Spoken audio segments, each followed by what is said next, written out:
Bonjour chers amis, nous allons voir maintenant un enseignement sur la joie malgré les épreuves grâce à l'adoration. Je vous salue Marie, pleine de grâce, le Seigneur est avec vous. Vous êtes bénie entre toutes les femmes et Jésus, le fruit de vos entrailles est béni. Sainte Marie, Mère de Dieu, priez pour nous pauvres pécheurs, maintenant et à l'heure de notre mort. Amen. Que la Sainte Vierge nous aide à comprendre profondément ce que le Seigneur veut nous dire à travers cet enseignement. Amen. Au nom du Père et du Fils et du Saint-Esprit. Amen.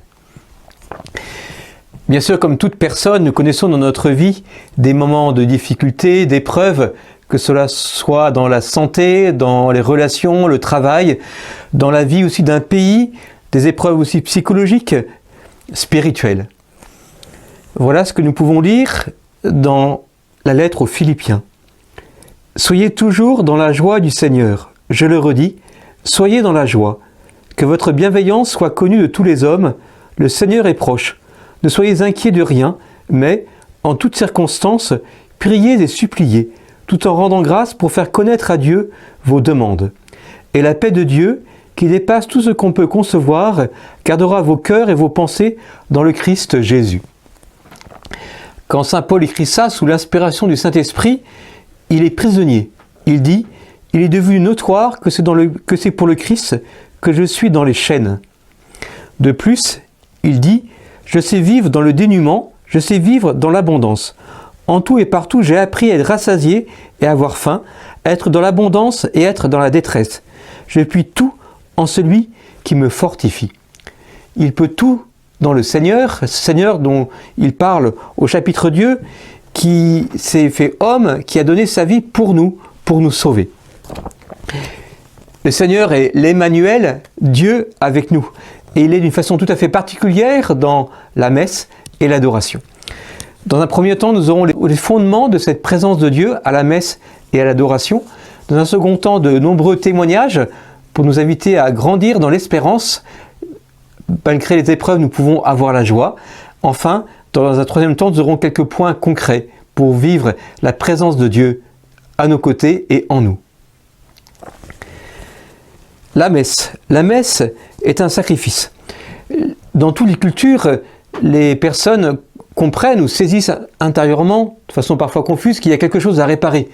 La souffrance, la mort, le mal fait qu'il y a une disharmonie dans le monde. Et donc, il faut, pour réparer quelque chose, contrebalancer cette disharmonie, offrir des sacrifices. C'est ce que font les païens, ils offrent des sacrifices, mais le problème, ils le font à de faux dieux, qui en fait sont des démons, et cela n'a aucune efficacité. Le Seigneur va se révéler à Abraham et à son peuple, et le peuple juif va savoir à qui offrir les sacrifices, au vrai Dieu créateur du ciel et de la terre.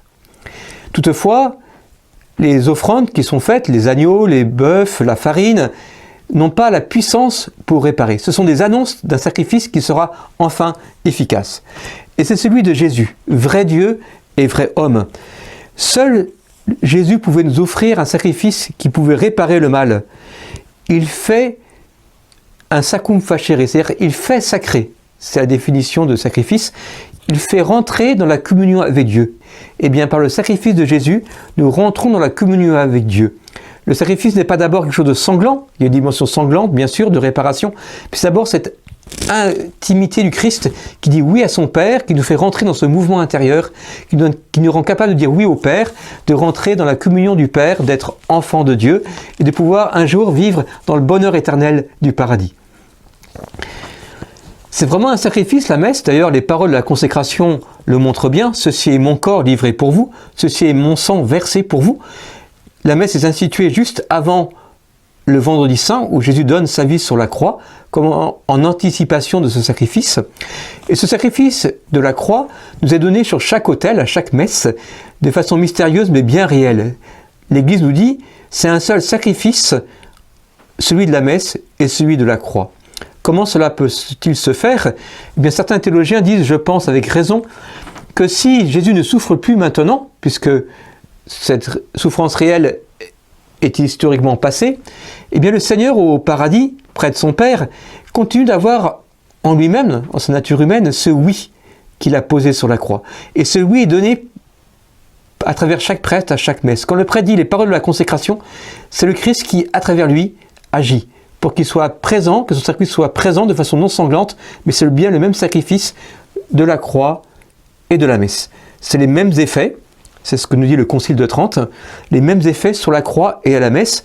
Ces effets qui sont l'ouverture du paradis, le don du Saint-Esprit, la filiation divine, la capacité de vaincre le démon, tout ce que peut nous donner le Seigneur, toutes les grâces, et surtout Dieu lui-même. Et je voudrais vous citer dans la lettre aux Romains ce passage qui maintenant fait le lien avec notre vie chrétienne, où malgré les épreuves, nous pouvons être dans la joie. Lui n'a pas épargné son propre Fils, mais l'a livré à la mort pour nous tous. Comment avec lui ne nous donnera-t-il pas toutes choses ? Qui accusera les élus de Dieu ? C'est Dieu qui les justifie. Qui les condamnera ? Le Christ est mort, bien plus il est ressuscité. Il est à la droite de Dieu. Il intercède pour nous. Qui nous séparera de l'amour du Christ ? Sera-ce la tribulation, ou l'angoisse, ou la persécution, ou la faim, ou la nudité, ou le péril, ou l'épée ? Selon ce qu'il est écrit, à cause de toi, tout le jour, nous sommes livrés à la mort, et on nous regarde comme des brebis, destinées à la boucherie. Mais dans toutes ces épreuves, nous sommes plus que vainqueurs, par celui qui nous a aimés. Car j'ai l'assurance que ni la mort, ni la vie, ni les anges, ni les principautés, ni les choses présentes, ni les choses à venir, ni les puissances, ni la hauteur, ni la profondeur, ni aucune autre créature ne pourra nous séparer de l'amour de Dieu, dans le Christ Jésus, notre Seigneur. La messe est prolongée et préparée par l'adoration eucharistique.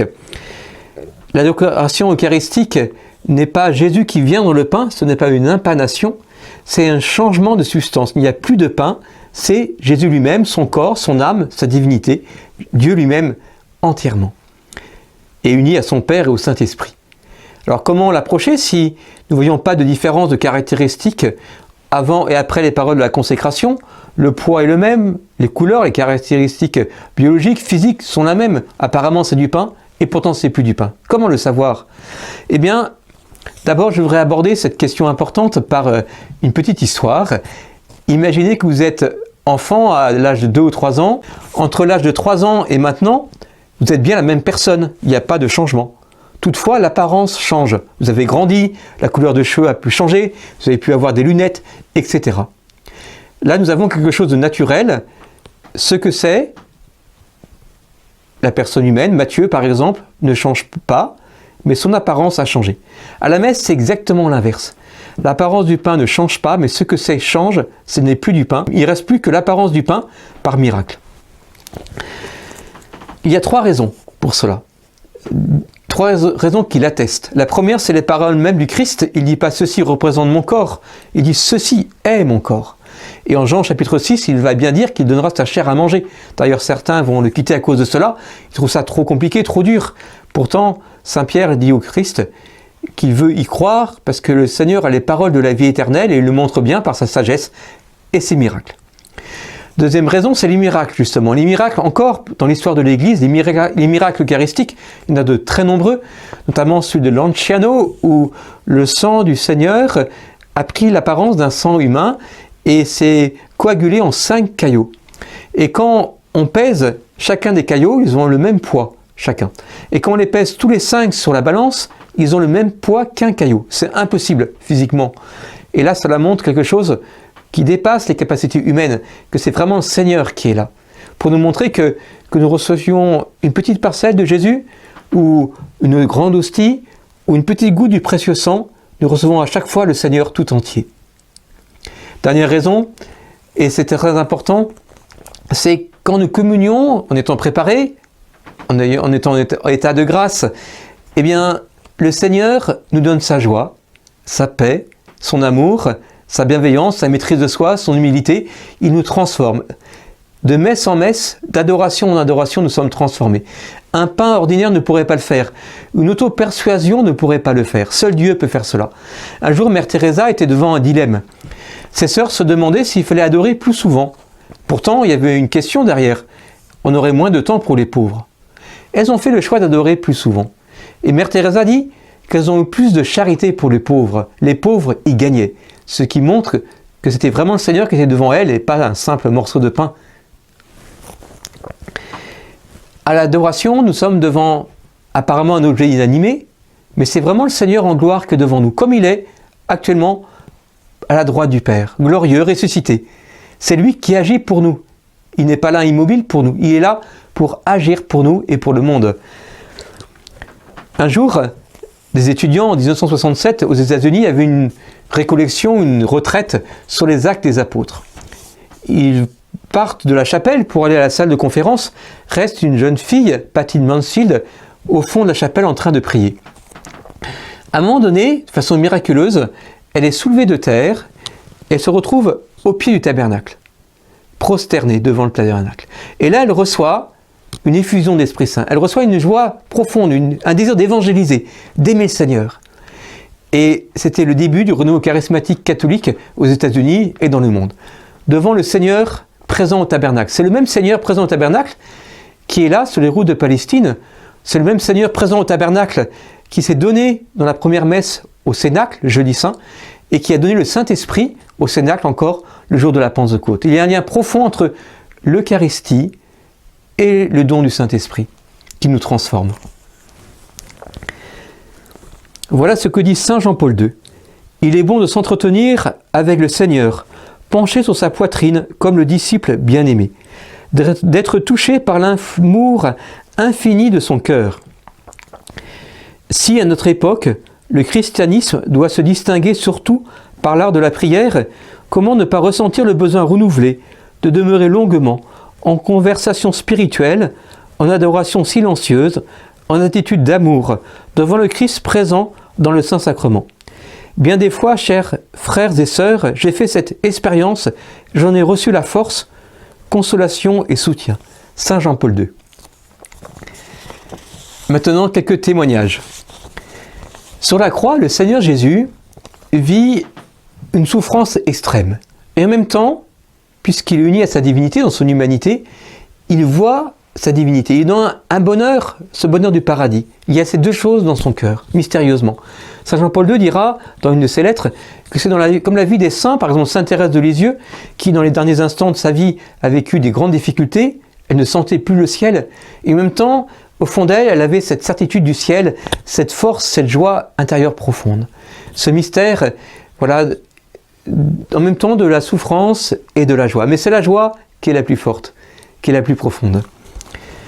Et dans l'adoration, nous anticipons ce bonheur du ciel. Nous ne sommes pas encore au ciel, nous ne voyons pas encore Dieu qui nous ressuscitera, mais nous sommes déjà avec lui.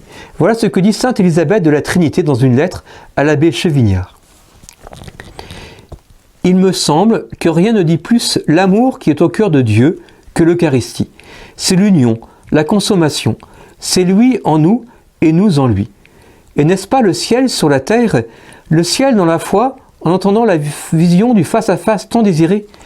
Alors nous serons rassasiés quand sa gloire apparaîtra, quand nous le verrons en sa lumière. Ne trouvez-vous donc pas que cela repose l'âme à penser à cette rencontre, à cette entrevue avec celui qui nous aime? Alors tout disparaît, il semble que déjà on pénètre dans le mystère de Dieu. Et je vais maintenant m'inspirer de ce beau site Adoperp, A-D-O-P-E-R-P, qui est le site des missionnaires du Saint-Sacrement, et je vais m'inspirer des écrits des saints qui y sont mentionnés, en illustrant chaque écrit par un ou plusieurs témoignages. Les épreuves. Tout d'abord, les épreuves de santé. L'adoration est une réponse, parfois pour un miracle. Je connais quelqu'un qui est en fauteuil roulant et qui, à Lourdes, quand le Saint-Sacrement a été exposé, a été guéri. Il en témoigne maintenant. Mais aussi parfois quand il n'y a pas de miracle. Quand j'étais jeune, j'avais autour de 21 ans, l'aumônier de l'hôpital de ma ville m'avait demandé de rendre service et de porter le Seigneur aux malades. J'étais un peu intimidé et je n'osais surtout pas poser la question aux malades « Qu'est-ce que vous avez ?» par discrétion et aussi par peur de la souffrance. Un jour, je rentre dans une pièce, une chambre, et je vois un homme rayonnant. Alors je me suis dit, celui-ci, oh, il n'a pas grand-chose, il va sortir demain. Je lui ai posé la question. Bonjour monsieur, qu'est-ce qui vous arrive? Pourquoi êtes-vous là? Et il me dit, j'ai un cancer généralisé et je vais mourir bientôt. Alors là, j'étais un peu embêté. Et il me dit, vous m'apportez, Monseigneur, alors je ne sais plus ces mots exacts, mais c'était son trésor que je lui ai apporté.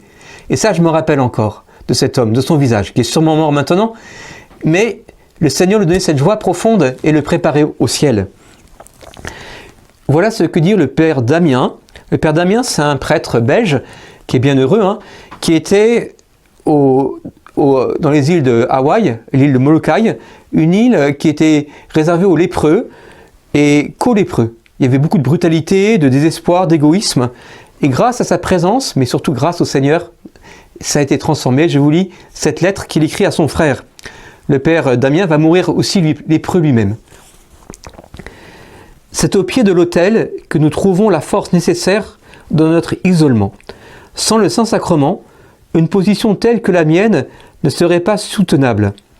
Mais ayant notre Seigneur à mes côtés, eh bien je continue d'être toujours gai et content. Avec cette gaieté de cœur et ce rire sur les lèvres, je travaille avec zèle au bien des pauvres malheureux lépreux. Et petit à petit, sans trop d'éclat, le bien se fait. Jésus, au Saint-Sacrement, est le plus tendre des amis, avec les âmes qui cherchent à lui plaire. Sa bonté sait se proportionner à la plus petite de ses créatures comme à la plus grande. Ne craignez donc pas dans des conversations solitaires de l'entretenir de vos misères, de vos craintes, de vos ennuis, de ceux qui vous sont chers, de vos projets, de vos espérances. Faites-le avec confiance et à cœur ouvert.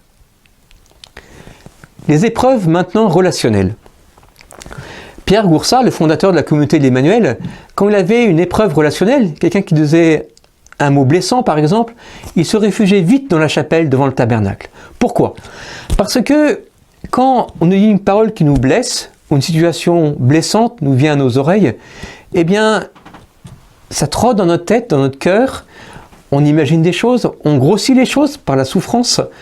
Dans un coup, par exemple, une personne va dire « Ah bah oui, ma mère m'avait bien dit, il est comme cela, et puis il y a un an, il m'a fait ceci, puis ça va grossir, ça va s'infecter cette blessure, et ça peut devenir vraiment embêtant. » Par contre, si nous allons tout de suite devant le Seigneur, se laisser consoler, guérir, eh bien, le Seigneur va apaiser notre cœur. Et au lieu d'avoir quelque chose qui va grossir et s'envenimer et faire une spirale de la violence, le cœur apaisé, on peut voir les choses plus calmement, se laisser fortifier et consoler par Dieu, et aborder la difficulté avec paix et force. Dans le mariage, il y a une imitation du sacrifice de Jésus à la croix qui nous est donné à chaque messe. Puisque le Christ se donne par amour pour l'Église, donne sa vie, le mariage catholique est à l'image de cela. C'est dans la lettre aux Éphésiens, chapitre 5. Dans le mariage, il y a une joie, heureusement, mais aussi parfois des épreuves, et parfois il peut arriver de très grosses épreuves de santé, des épreuves psychologiques, par exemple l'alcoolisme ou autre. Et pourtant, Jésus sur la croix ne cherche pas son bien-être, mais à aimer. Et il donne cette force de le faire. Et je voudrais vous lire un témoignage tiré d'un livre de Monseigneur Fulton Sheen qui s'appelle « Marié devant Dieu ». Une femme qui n'était pas catholique écrit un jour à une de ses amies. « Mon mari était alcoolique et j'avais décidé de divorcer. Mais alors j'ai compris que si je le faisais, je contribuerais à la désintégration de la civilisation. Aussi ai-je décidé de rester avec lui et de lui être fidèle. Mais je n'ai pas la force de le faire toute seule, sans la foi. » Alors son ami l'a aidée, et cette femme a fait sa première communion. Et elle dit qu'à la première communion, il lui semble comme si elle assistait à la création du monde. Elle est profondément touchée. Elle reçoit la force de vivre cette épreuve dans le mariage. Et non seulement la force, mais Dieu lui a permis d'aider son mari. Si bien que maintenant, son mari a cessé de boire, il a fait aussi sa première communion, et ils sont unis. Ils se rencontrent tous les deux dans la communion. Un autre exemple du mariage, je connais un couple qui, avant de parler de choses importantes, difficiles ou pas du tout, mais importantes, ils passent 1 heure avant, tous les deux devant le Saint-Sacrement, pour unir leur cœur à celui de Dieu, et ainsi être tous les deux dans l'union. Voilà ce que dit saint Claude de la Colombière dans son journal spirituel. Il est au milieu de nous, au Saint-Sacrement. Quelle consolation d'être dans la maison où Jésus-Christ habite. Mais, ne dira-t-on point que nous ignorons notre bonheur? Allons-nous à lui dans nos besoins? Le consultons-nous dans nos desseins? Lui portons-nous nos petits chagrins au lieu de prendre conseil tout le temps, de nous plaindre et de murmurer? Voilà, allons au Seigneur, c'est notre plus proche ami. Les épreuves dans le travail. Je connais une sœur consacrée qui a vécu une année très difficile. Elle est d'un caractère très ferme et très joyeux, et elle n'est pas du genre à avoir un état dépressif. Et pourtant, cette année-là, dans son métier d'institutrice, elle a connu une grosse épreuve avec des élèves non seulement pas faciles, mais vraiment méchants. Et le soir, quand elle revenait, elle avait parfois envie de pleurer. Elle avait pris cette décision que la première chose qu'elle ferait quand elle rentrerait chez elle, c'est d'aller à la chapelle, de se laisser consoler par Dieu, guérir par lui. Et tant que le Seigneur ne l'aura pas fait, elle ne quitterait pas la chapelle. Elle l'a fait à chaque fois, et elle témoigne qu'elle a pu vivre cette année très difficile sans tomber en dépression, mais avec la consolation de Dieu. Car le Seigneur est vraiment là, il console. Il console dans le travail. C'est maintenant donc ce que je vais exprimer, notamment dans une lettre du livre de Sainte Gertrude. Là, dans l'Eucharistie, dans la généreuse bonté de mon cœur, je guéris les blessures de tous les hommes. Je procure le soulagement aux pécheurs, j'enrichis la pauvreté par le don des vertus, et je console chacun dans les épreuves. Voilà ce que dit le Seigneur, je console chacun dans les épreuves. Maintenant, les épreuves dans la vie de la société. Parfois, nous voyons que notre société, en tout cas en France, s'éloigne à grands pas du bien des personnes, de l'union à Dieu, de l'honneur dû à Dieu et de la protection des plus faibles. Alors, il y a des raisons de s'attrister et de vivre cela comme une épreuve. Pourtant, adorer est une réponse. Voilà ce que dit saint Maximilien Kolbe. L'adoration perpétuelle du Très Saint-Sacrement est la plus grande puissance de l'univers, capable de nous transformer nous-mêmes et de changer la face du monde. Et voilà ce que révèle la bienheureuse Dina Bélanger. Un premier vendredi du mois, le Saint-Sacrement étant exposé, durant mon adoration, il me sembla voir une multitude d'âmes qui couraient à leur perte éternelle. Quelques-unes étaient sur le bord de l'abîme, elles allaient tomber. Jésus me dit que je pouvais sauver ces dernières en priant pour elles avec ferveur, en lui offrant de petits sacrifices par amour, ce que je fis immédiatement. Alors je vis ces âmes vaincues par la grâce divine abandonner le camp du démon. Quand nous adorons, le camp du démon se détruit.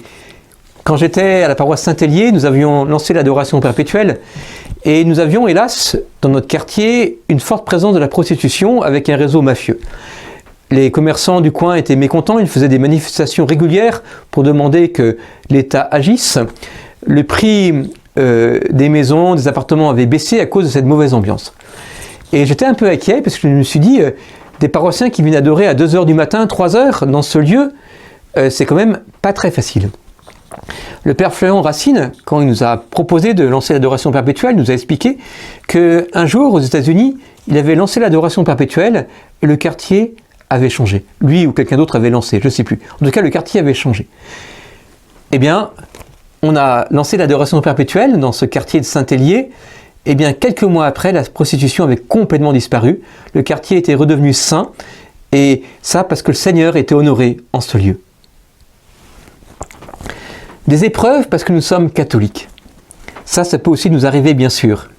C'est ce qui est arrivé au ministre pakistanais Shahbaz Bhatti. À cause de sa foi catholique et sa défense des chrétiens du Pakistan, il a été assassiné en 2011. Mais voilà ce qui lui a donné la force dans l'épreuve. Je vous lis son témoignage. Depuis mon enfance, j'avais l'habitude d'aller à l'église, de trouver une profonde inspiration dans les enseignements, le sacrifice et la crucifixion de Jésus. Ce fut l'amour de Jésus qui me poussa à offrir mes services à l'église. Je me rappelle d'un vendredi de Pâques, quand j'avais 13 ans. J'écoutais un sermon sur le sacrifice de Jésus pour notre rédemption et pour le salut du monde. J'ai pensé à correspondre à son amour en donnant de l'amour à mes frères et sœurs, en me mettant au service des chrétiens. Et ainsi, il a reçu la grâce de donner sa vie et d'être fidèle à sa foi. Parfois, le Seigneur permet aussi que, miraculeusement, les choses se passent différemment que par le don de sa vie du martyr. Et je voudrais vous citer ce qui est arrivé à Sainte-Claire. C'était le vendredi de septembre 1241 vers 15 h. À cette époque, l'empereur Frédéric II avait engagé les Sarrasins pour attaquer la papauté, et donc ceux-ci n'avaient aucune conscience de la vie religieuse, etc. Et il s'avère que ces Sarrasins s'approchaient du couvent de Sainte-Claire et commençaient à casser le mur pour pénétrer dedans. Je vous laisse imaginer le massacre, peut-être des viols et tout ce qui pouvait s'en suivre. Sainte-Claire, à ce moment-là, était malade. Elle se fit apporter le ciboire avec le Saint-Sacrement, et elle pria Dieu de protéger ses sœurs, qu'elle ne pouvait protéger elle-même. Elle entendit sortir du ciboire une voix douce comme celle d'un enfant. « Je vous garderai toujours ». Elle s'avança alors vers la brèche ouverte par les agresseurs et présenta le ciboire. Les Sarrasins tombèrent, aveuglés par les rayons qui sortaient du ciboire, dans la panique, quittèrent Assise. Il y a aussi des épreuves liées à nous-mêmes, les épreuves de notre propre conversion. Et parfois, c'est pas facile, même souvent, disons-nous. Alors, l'adoration est une clé pour grandir dans la sainteté. Vous savez, une des bases de la croissance spirituelle, c'est l'humilité. Avec l'humilité, on obtient tout. La Vierge Marie, qui est la plus sainte, dit que le Seigneur s'est penché sur son humble servante dans son Magnificat. Voilà comment l'adoration peut nous aider. Tout d'abord, je vais vous parler de l'humilité de Dieu. C'était à Paray-le-Monial. À Paray-le-Monial, les enfants sont invités par groupe à venir adorer le Seigneur. Ils viennent les uns après les autres. Et dans un groupe, un petit garçon ne voulait pas aller adorer. Il avait peur, il trépignait et les animateurs n'ont pas pu l'amener devant le lieu de l'adoration. Alors, dépités, ils amènent le reste du groupe.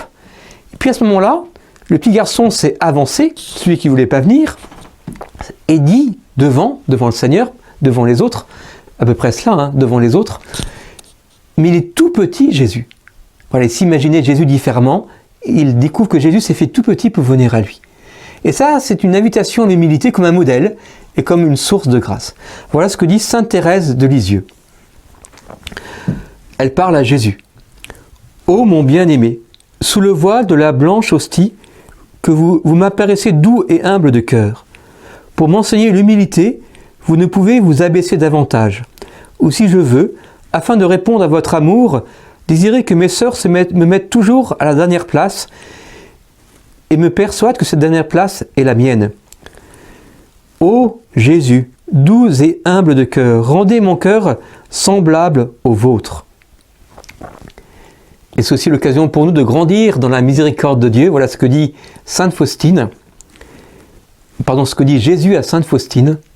« Regarde, âme, c'est pour toi que j'ai institué le trône de la miséricorde sur la terre. Ce trône, c'est le tabernacle. Et de ce trône de miséricorde, je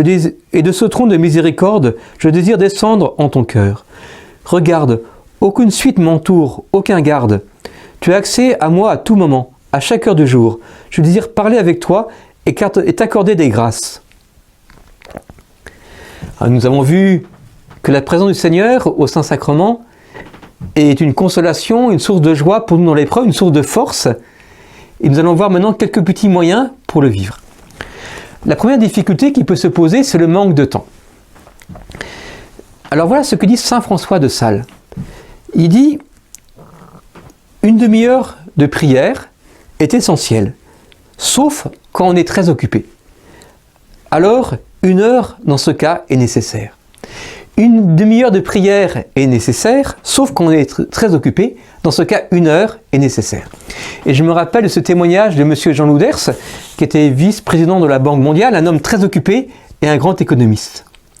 Il disait à un groupe de prière que depuis qu'il a choisi d'adorer 1 heure par jour, de prier 1 heure par jour, eh bien il gagne du temps. Comment? Eh bien il dit, depuis que j'adore ou que je prie 1 heure par jour, je passe moins de temps devant la télévision, je me dispute moins avec mon épouse. Il gagne du temps. Alors gagnons du temps, n'ayons pas peur. Alors, bien sûr, chacun a son devoir d'état, il faut adapter notre temps, mais en étant généreux avec le Seigneur, il sera aussi bien sûr avec nous, car il ne se laisse pas vaincre en générosité. Le Seigneur, sur la croix, offre sa vie pour nous. À l'adoration, c'est un prolongement de son sacrifice et c'est une proximité de sa part. Sur la croix, il connaît par avance les péchés du monde. Nous restons toujours libres, mais comme il est vrai Dieu, son intelligence pénètre son intelligence humaine, il le connaît chacun, il sait pour qui il offre sa vie et aussi pour quel péché. Donc nous sommes responsables de ne pas pécher pour éviter de blesser le cœur de Jésus, qui s'est passé il y a 2000 ans, et puis aussi de recevoir sa miséricorde pour profiter des grâces qu'il nous a données il y a 2000 ans. Le Seigneur actuellement ne souffre plus. Il n'a jamais souffert dans sa nature divine. Dans sa nature humaine, il a souffert de façon extrême à la croix il y a 2000 ans. Maintenant, il est dans la résurrection et la gloire éternelle. Il ne souffre plus. Pourtant, eh bien, nos actes ne lui sont pas indifférents, puisque Dieu, de son éternité, englobe toute l'histoire et nos actes, actuellement, le concernent il y a 2000 ans. Non pas que nous remontons le temps, mais il connaît il y a 2000 ans ce que nous faisons maintenant. Nos actes de péché, qu'il faut éviter ou demander son pardon, mais aussi, c'est à cela que je veux en venir, nos actes d'amour pour lui et nos actes d'adoration. Chaque fois que nous venons le prier, l'adorer, nous consolons son cœur. C'est ce que dit notamment il n'est pas bienheureux ni saint encore, Pie XI, en 1828, il dit Jésus dans sa préscience divine. Il connaît, grâce à sa science divine, l'avenir. Jésus dans sa préscience divine a vu d'avance nos efforts futurs pour le consoler. Et sa solitude à Gethsémani, ce soir-là, y a puisé un réel réconfort. Donc nous comprenons cette plainte de Jésus à Sainte Marguerite Marie, à Paray-le-Monial, où il se plaint de ne pas trouver de consolateur, même parmi les âmes qui lui sont consacrées. Donc soyons ces consolateurs de son cœur. Ce n'est pas une image, ce n'est pas un mythe, c'est vraiment une réalité. Quand nous venons adorer, nous consolons le cœur de Jésus. Nous sommes acteurs de ce qui s'est passé il y a 2000 ans. Peut-être quand nous lisons l'Évangile, nous pouvons dire, mais j'aurais été Saint Pierre, je serais resté, j'aurais pas trahi 3 fois. J'aurais été tel ou tel apôtre, je n'aurais pas fui. Eh bien, c'est maintenant que ça se joue. C'est aujourd'hui. Quand nous consolons le cœur de Jésus, quand nous l'adorons, nous sommes acteurs de ce qui s'est passé il y a 2000 ans, et c'est un honneur que Dieu nous donne. Et bien sûr, la façon dont nous traitons le corps de Jésus révèle notre amour pour lui. Vous savez, dans l'Évangile, les personnes ont une grande déférence pour le corps de Jésus. Les personnes se prosternent devant lui, le touchent avec respect. Imaginons la Vierge Marie, pensons à elle, qui prend son enfant Jésus dans les bras, qui le longe, aussi comment elle récupère son corps à la croix, la belle image de la Pietà, cette statue de Michel-Ange qui nous rappelle cela. Eh bien, il y a tout un respect du corps de Jésus. Nous pouvons nous prosterner quand nous venons adorer. Et aussi, quand nous communions, c'est vraiment important. À l'inverse, vous savez, ceux qui vont bafouer Jésus vont blesser son corps. La flagellation, la mise sur la croix. Et il y a un rapport à son corps qui n'est pas respectueux. Mais nous ayons un grand respect pour le corps de Jésus, dans nos gestes. Ça la compte. Nous ne sommes pas des anges, nous avons un corps. Cela exprime notre cœur. Notamment à la communion. À la communion, faisons très attention de ne pas perdre une parcelle du corps de Jésus. Vous savez, le Seigneur, sa présence sous l'apparence du pain ne dépend pas de la taille. Que ce soit l'hostie du prêtre qui est un peu plus large, l'hostie du fidèle qui est un peu plus petite, ou la petite parcelle qui se détache des hosties, ça arrive souvent, parce que nous le voyons, quand nous récupérons le calice comme prêtre, nous voyons les parcelles au fond, et c'est pour ça qu'on les purifie pour récupérer le Seigneur, puisque quelle que soit la taille, qu'elle soit toute petite ou grande, eh bien c'est vraiment le Seigneur qui est là. Donc quand nous communions, faisons très attention de ne pas perdre l'hostie ou une parcelle de l'hostie. C'est-à-dire que si nous communions dans la bouche, il n'y a aucun risque. Si nous communions dans la main, si nous le faisons comme les premiers chrétiens qui communiaient soit à la bouche, soit à la main, nous pouvons communier comme ceci et prendre l'hostie avec nos lèvres et il y a moins de risque. Et nous regardons s'il ne reste pas une parcelle d'hostie. Des fois, les parcelles sont toutes petites, il faut bien regarder. Si nous communions comme cela, qui est relativement courant, eh bien, nous communions, mais après, on ne part pas comme ça. On regarde notre main et on fait très attention s'il n'y a pas une petite parcelle du Seigneur. Alors, ça arrive une fois sur 500 peut-être, mais ça fait une fois sur 10 ans si nous communions tous les dimanches, plus si nous communions en semaine, puis ça fait une fois sur 10 ans environ. Mais quand il y a 500 personnes à la messe, la probabilité marche aussi une fois sur 500, donc une fois par messe. Une fois par messe, on peut penser que Jésus tombe à terre et piétiné, etc. Bien sûr, sans faute de la part de la personne, car elle ne le sait pas, mais par amour du Seigneur, y faisons très très attention. Enfin, dernier petit conseil, prenons temps d'adoration comme notre messe, comme un rendez-vous qui illumine toute notre journée. Saint Pierre-Julien Aymar, il dit ceci: regardez l'heure d'adoration comme une heure du paradis. Allez-y comme on y va au ciel, au banquet divin. Et cette heure sera désirée, saluée avec bonheur. Entretenez le désir dans votre cœur. Dites-vous, dans 4 heures, j'irai adorer. Dans 2 heures, j'irai adorer. Un peu plus tard, dans une demi-heure, j'irai avec le Seigneur. J'irai à l'audience de grâce et d'amour de notre Seigneur. Il m'a invité, il m'attend, il me désire. En conclusion. La conclusion, c'est cette fameuse homélie du Saint Curé d'Ars qui un jour monte en chair et veut parler du Seigneur qui est vraiment là au tabernacle. Il n'a dit que 3 mots pendant cette homélie. Il est là, il est là, il est là, il est là, il est là. Cela suffit.